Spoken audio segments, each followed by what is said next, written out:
మంగళగిరిలో ABN Andhrajyothi MD Vemuri రాధాకృష్ణపై కేసు నమోదైంది. నియోజకవర్గ వైఎస్ఆర్సీపీ మహిళా నేతలు ఈ మేరకు ఫిర్యాదు చేశారు.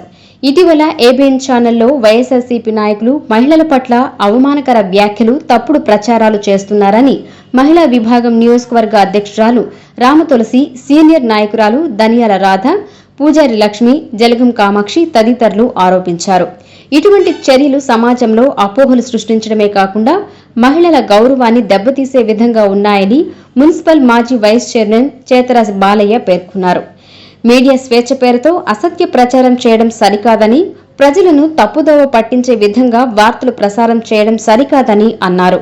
వేమూరి రాధాకృష్ణపై చట్టపరమైన చర్యలు తీసుకోవాలని పోలీసులను వారు డిమాండ్ చేశారు. ఇటువంటి ఘటనలు మళ్లీ పునరావృతం కాకుండా తగిన చర్యలు తీసుకోవాలని విజ్ఞప్తి చేశారు.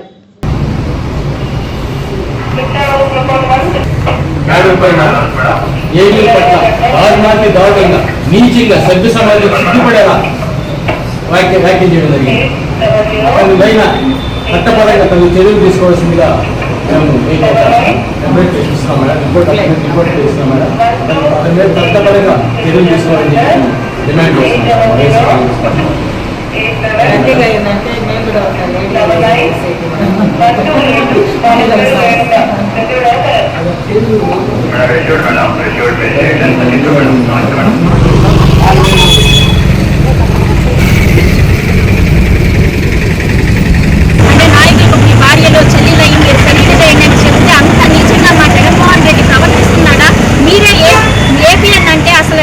ఏంటంటే ఏబిఎన్ అంటే ఆంధ్ర బ్రోతల్ నెట్వర్క్ అన్నది అందరికీ తెలిసిన విషయమే. మన రాష్ట్రంలోనే కాదు, మన దేశంలోనే తెలిసిన విషయం.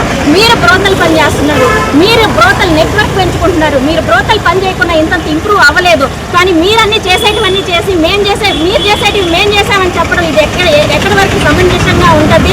అది మీకే తెలుసు, మీ మనస్సాక్షికి తెలుసు.